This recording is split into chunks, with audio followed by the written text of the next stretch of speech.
ভাবুন তো একবার, সময়টা ২০২৬ সালের এপ্রিল মাস। পারস্য উপসাগরে উত্তেজনা তখন একেবারে চরমে। একদিকে মার্কিন যুক্তরাষ্ট্র, অন্যদিকে ইরান। দুপক্ষের সংঘাত একটা পূর্ণমাত্রা যুদ্ধের দিকে এগোচ্ছে, আর গোটা বিশ্ব রুদ্ধশ্বাসে তাকিয়ে আছে। তো কিভাবে এই ভয়াবহ পরিস্থিতি এড়ানো গেল? মার্কিন প্রেসিডেন্টের কাছ থেকে যখন এমন সরাসরি হুমকি আসে, তখন তো পারমাণবিক শক্তিধর দুটো দেশের মধ্যে যুদ্ধ প্রায় অনিবার্যই মনে হচ্ছিল।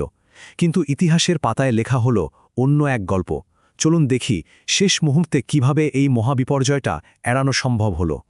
এই পুরো সংকটের কেন্দ্রবিন্দুতে ছিল হরমুজ প্রণালী, পারস্য উপসাগরের খুবই সরু একটা জলপথ, যেটা বিশ্বের জ্বালানি সাপ্লাইয়ের জন্য একটা লাইফলাইনের মতো কাজ করে। আর এই ছোট্ট জলপথটাই তখন হয়ে উঠেছিল বিশ্ব রাজনীতির সবচেয়ে উত্তপ্ত জায়গা।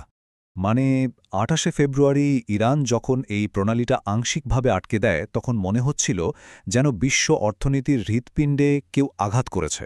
কারণ বিশ্বের মোট তেলের প্রায় ২০% তো এই পথ দিয়ে যায়। আর সেই সাপ্লাই বন্ধ হয়ে যাওয়ার সাথে সাথেই তেলের দাম হুহু করে বাড়তে শুরু করে, আর বিশ্বজুড়ে একটা অর্থনৈতিক মন্দার ভয় জেঁকে বসে। ঠিক তখনই যখন ওয়াশিংটন আর তেহরানের মধ্যে সব যোগাযোগের রাস্তা বন্ধ, তখন একদম পর্দার আড়াল থেকে এগিয়ে আসে এক অপ্রত্যাশিত শক্তি।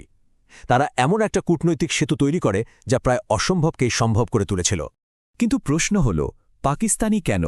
কারণটা হল, পাকিস্তানের একটা বিরল অবস্থান ছিল যা অন্য কোনো দেশের ছিল না। দেখুন, একদিকে তারা আমেরিকার দীর্ঘদিনের মিত্র, আবার অন্যদিকে ইরানের প্রতিবেশী আর মুসলিম বিশ্বের একটা গুরুত্বপূর্ণ অংশ। চীনের সাথেও তাদের সম্পর্কটা দারুণ। এই সব মিলিয়েই পাকিস্তান সব পক্ষকে আলোচনার টেবিলে নিয়ে আসার একটা সুযোগ পেয়েছিল।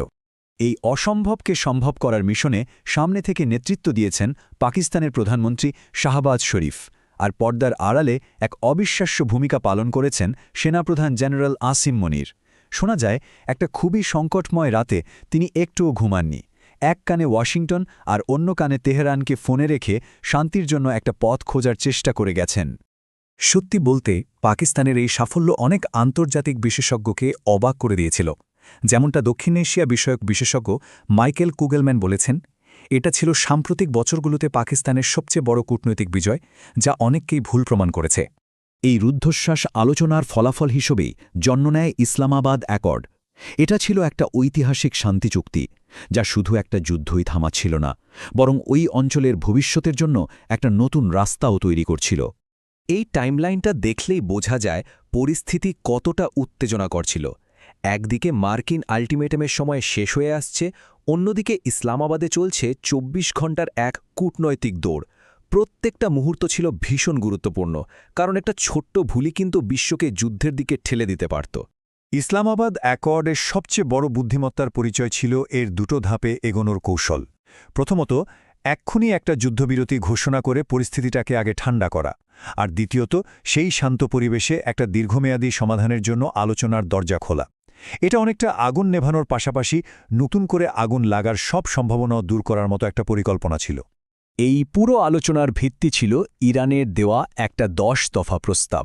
আর সবচেয়ে অবাক করা ব্যাপার হল, তৎকালীন মার্কিন প্রেসিডেন্ট ডোনাল্ড ট্রাম্পও এটাকে আলোচনার জন্য একটা ভালো ভিত্তি বলে মেনে নিয়েছিলেন। বলা যায়, বরফ গলানোর জন্য এটাই ছিল প্রথম এবং সবচেয়ে গুরুত্বপূর্ণ পদক্ষেপ। ইরানের প্রস্তাবে কি ছিল? আসলে তাদের দাবিগুলো ছিল বেশ ব্যাপক। একদিকে যেমন তারা মার্কিন নিষেধাজ্ঞা তুলে নেয়া আর নিজেদের নিরাপত্তার গ্যারান্টি চাইছিল, তেমনি হরমুজ প্রণালীর মতো গুরুত্বপূর্ণ একটা জলপথের ব্যবস্থাপনায় নিজেদের ভূমিকাও নিশ্চিত করতে চেয়েছিল। এটা আসলে শুধু যুদ্ধবিরতি নয়, বরং ওই অঞ্চলের ক্ষমতার ভারসাম্যে একটা নতুন সমীকরণ তৈরির চেষ্টা ছিল। কূটনীতির এই খবরটা ইসলামাবাদ থেকে ছড়িয়ে পড়ার সাথে সাথেই কিন্তু বিশ্ব অর্থনীতিতে একটা বিরাট প্রভাব ফেলে। যে বাজারগুলো একটা ভয়াবহ যুদ্ধের জন্য তৈরি হচ্ছিল, সেখানে যেন এক স্বস্তির হাওয়া বয়ে গেল। সবচেয়ে সহজে এটা বোঝা যায় তেলের বাজার দেখলে। যুদ্ধের ভয়ে ব্রেন্ট ক্রুড অয়েলের দাম ব্যারেল প্রতি $১১৪ ছাড়িয়ে গিয়েছিল, আর যেই না যুদ্ধবিরতির ঘোষণা এলো, দামটা সাথে সাথে $১০০ নিচে নেমে আসলো। এটা ছিল বিশ্ব অর্থনীতির জন্য এক বিশাল স্বস্তির খবর। শুধু তেলের দামই নয়, এশিয়া থেকে শুরু করে ইউরোপ পর্যন্ত শেয়ার বাজারেও এর একটা পজিটিভ প্রভাব দেখা গেল। এই ঘটনাটা আরও একবার চোখে আঙুল দিয়ে দেখিয়ে দিল যে আজকের এই বিশ্বে কোনো সংঘাতই আর স্থানীয় থাকে না। এর প্রভাব সব দেশের অর্থনীতি আর সাধারণ মানুষের জীবনেও পড়ে। অবশেষে পাকিস্তানের প্রধানমন্ত্রী শাহবাজ শরীফের আনুষ্ঠানিক ঘোষণার মধ্যে দিয়ে এই ঐতিহাসিক চুক্তিটা আলোর মুখ দেখে। কিন্তু এটা গল্পের শুরু ছিল, শেষ নয়। কারণ আসল চ্যালেঞ্জটা ছিল এরপরে, এই 2 সপ্তাহের অস্থায়ী যুদ্ধবিরতিকে একটা স্থায়ী শান্তিতে পরিণত করা।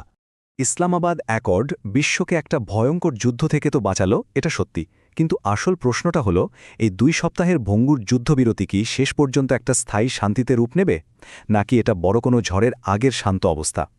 এর উত্তরটা কিন্তু ভবিষ্যতের আলোচনার টেবিলেই লুকিয়ে আছে।